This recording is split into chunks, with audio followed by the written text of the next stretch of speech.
Welcome back, everyone, to yet another episode of Cosmo Malayali podcasts. It's lovely to be back here again in front of the camera and recording another interview. Now, in this episode, we are presenting you a book and its authors. The book is a novel called Love, Anatomy and Coconut Chutney. It is a recently published novel by Dr. Priya Mary Jacob and Dr. Sajna V.M. Kutty. The book narrates the life of 6 medical students in a fictional medical school in Calicut in Kerala. The story is mainly set between 1996 and early 2000s. Now, an interesting thing about this book is that you don't need to be a medical professional to enjoy this book. It's in English with occasional references to Malayalam words and phrases. The prose is elegant with great vocabulary and beautiful usages. It's frequently hilarious, but at the same time occasionally poignant. The novel also places us in a societal background that was in the 90s in Kerala. This background makes you reflect on the past and on how it has changed or not changed over the years. So, over to you, Nithin, to introduce our guests. Thank you, Savitha. So, after a long time, Cosmo Malayali is back, and we are back with 2 great guests who are Dr. Priya Mary Jacob and Dr. Sajna V.M. Kutty. So, let me just introduce them. So, Dr. Priya Mary Jacob, she is an pathologist. So both of them are oncopathologists. And Priya is based in Trivandrum and Sajna is based in Calicut. So they both studied medicine from Calicut Medical College in 1996, 1997, and we graduated in the early 2000s. Now, I have a conflict of interest in this interview because Priya happens to be my batchmate. So we were in the same batch, and occasionally we were in the same unit as well, because for many postings. And Sajna happens to be my 1-year junior in the 41st batch, 1997 admission. So some of the things I say might have some bias on it. And definitely reading this book has had an effect on me as well. But we will see how it goes. I will get on with the questions. Usually people don't go about writing novels in their lives. You know, they have like a busy working life, they have a busy family life, and they just don't write up novels for fun. So you both must have had some strong reasons or strong inspirations to do a novel. So first of all, congratulations, and please can you tell me what was the inspiration behind writing this novel? So even before I joined medical college, my big dream in life was to write the medical novel. So I joined with a lot of different ideas about how it would be, because I had read this book called Doctors by Eric Segal. Yep. And I wanted to write the Indian doctors.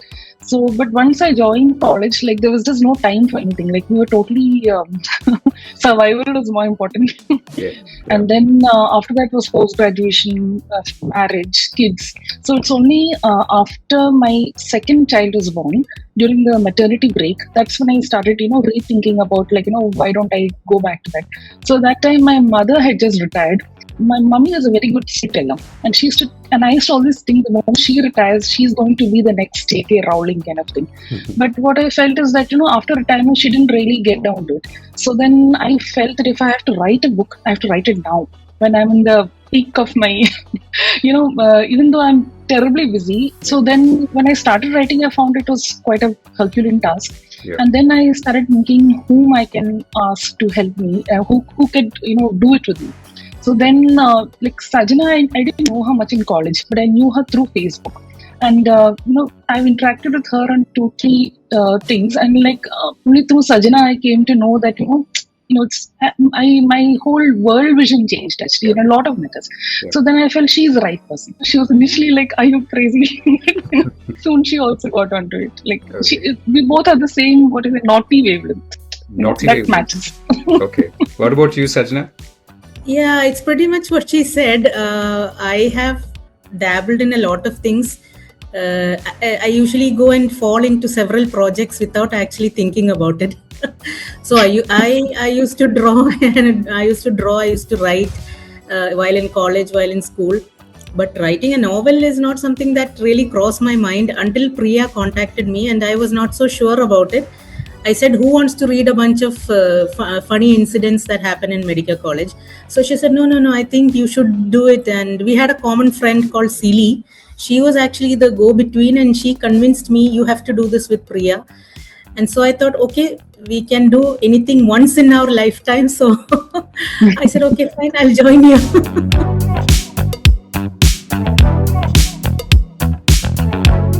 Actually, I was quite impressed by Love Anatomy and Coconut Chutney. Not only is it very interesting to read from my perspective as a doctor, and you can actually relate to your medical school days, but more than that, I was really struck by the actual craft. It is a fantastic book, and it's a popular literary book of the highest order. Really enjoyed it. How did you manage your lives, your family, your work? How did you juggle that while doing this such a creative project? When we first started writing, it was like we started writing only the college years, and then we felt that, and then Sajna's idea that we should write it. It has to be something different. So then we have to write it from a female point of view, and then we felt like the just a linear narrative will be too dry, so we should make it like a non-linear narrative. We wrote what we had to write, and it was a 1.5 lakh word epic at the end of it. So by the time we finished, and then we started sending it out to publishers, and nobody would even come near it. We got a opinion from a publishing agent about the book, and then she assessed it, and her feedback was that you first of all need to cut it by half or 1/3. Then the college part, even though you can keep that humorous, but the present day chapters could be more meaningful. Past in the college years, we didn't really have much insight, and we were just too busy having fun and all that. But it's only 10 years after leaving college that we started looking back and questioning conditioning and questioning things. Yeah. So it made sense to bring that in the present day chapters. Yeah.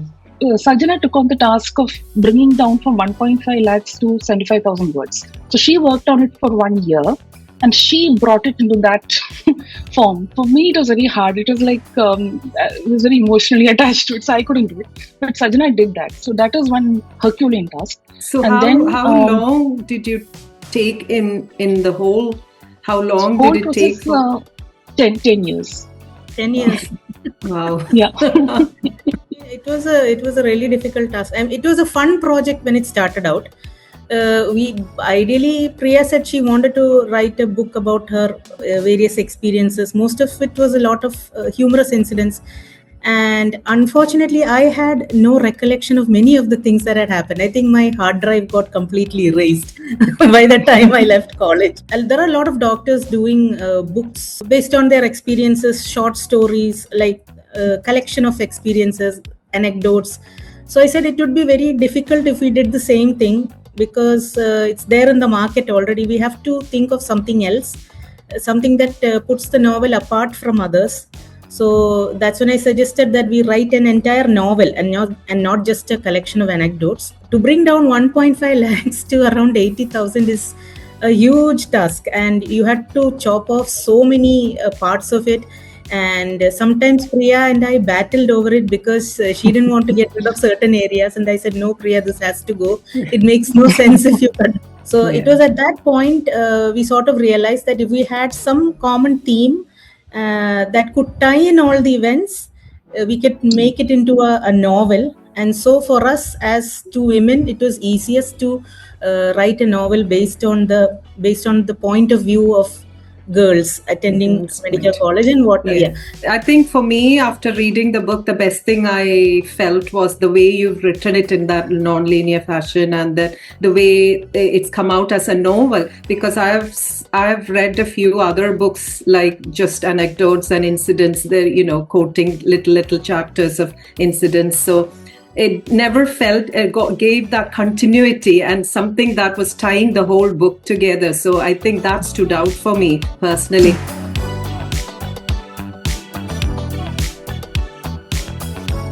Love, Anatomy and Coconut Chutney.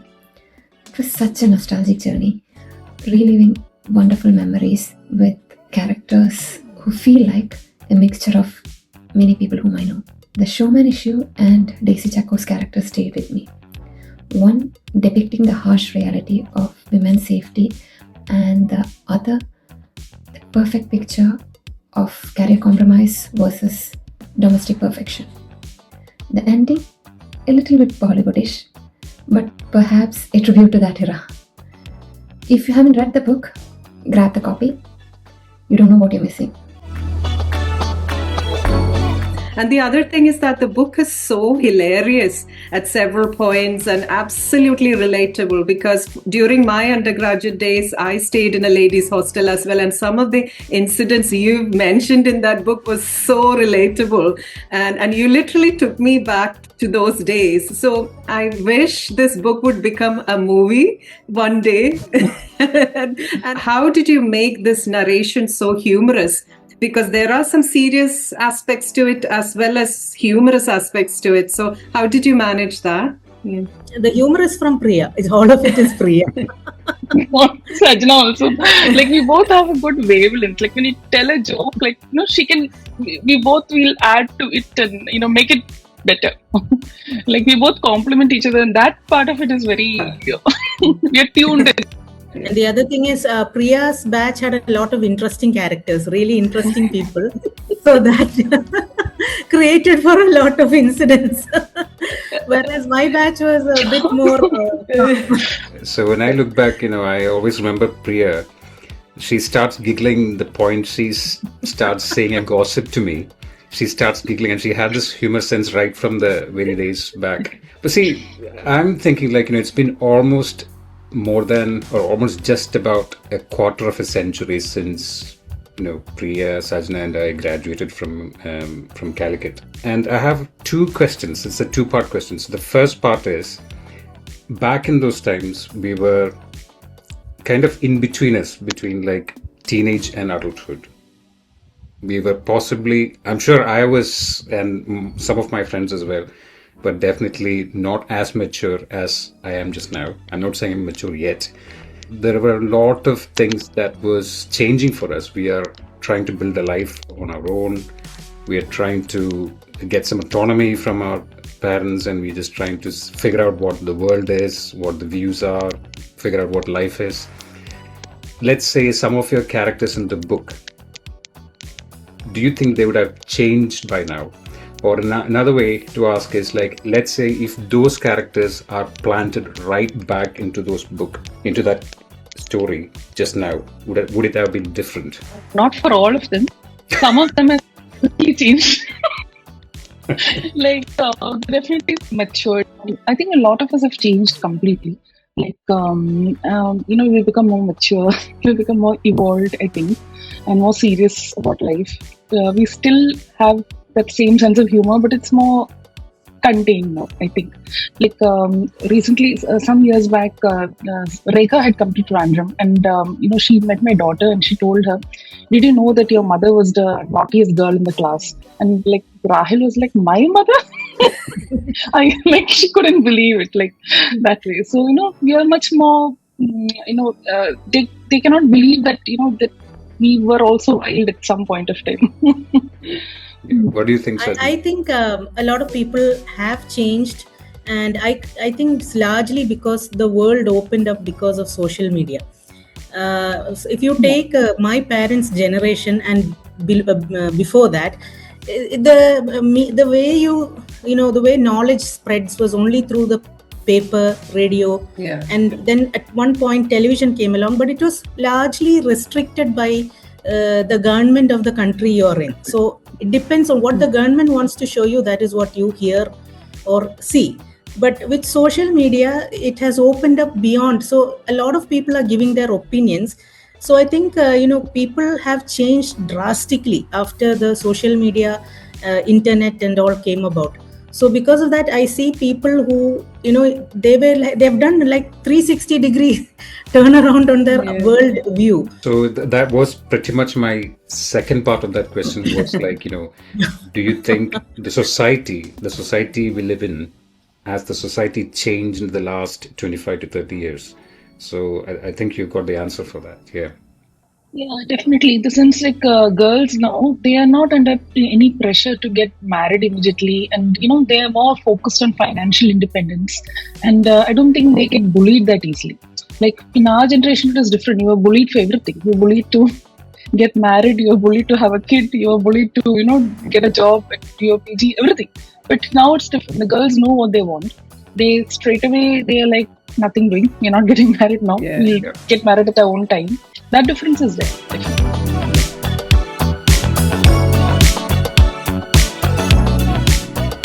I'm holding something which I would like to call a slice of Kozhikode and Halwa.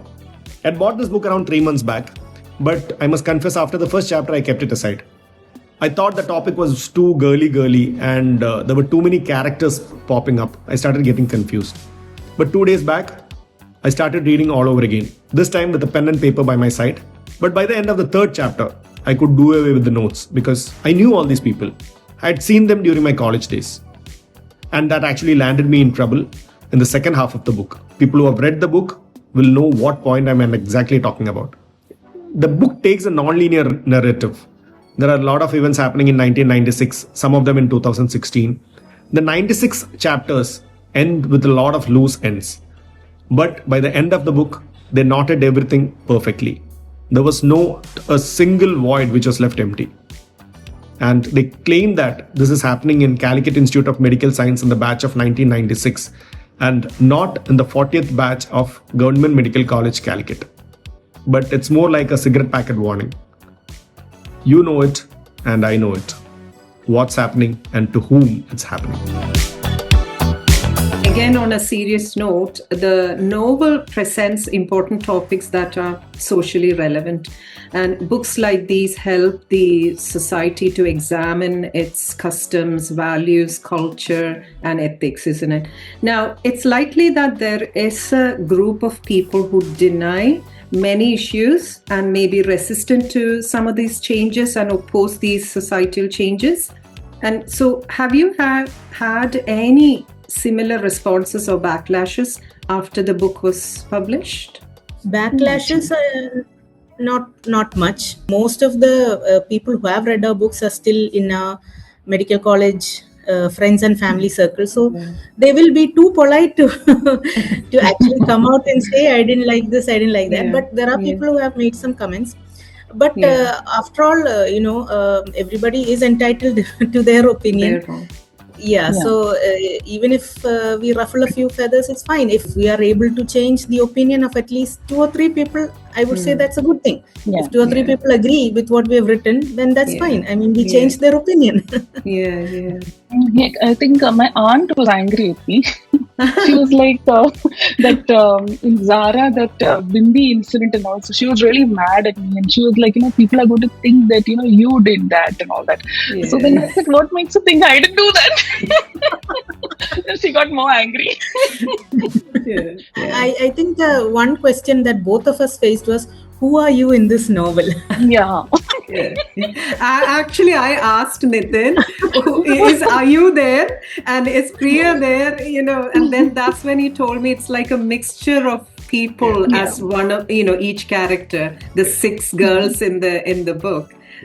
So it was very interesting how you have mixed it up. I had one of my batchmates who messaged me saying, I understand who I am in the book. And I asked her, do you mind sending me a photo of yourself holding the book? She said, no, that is an acknowledgement. I'm not going to do that.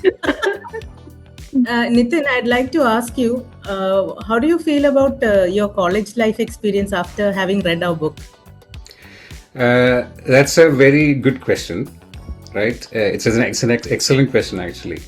It made me reflect a lot about how my life in the college was, okay?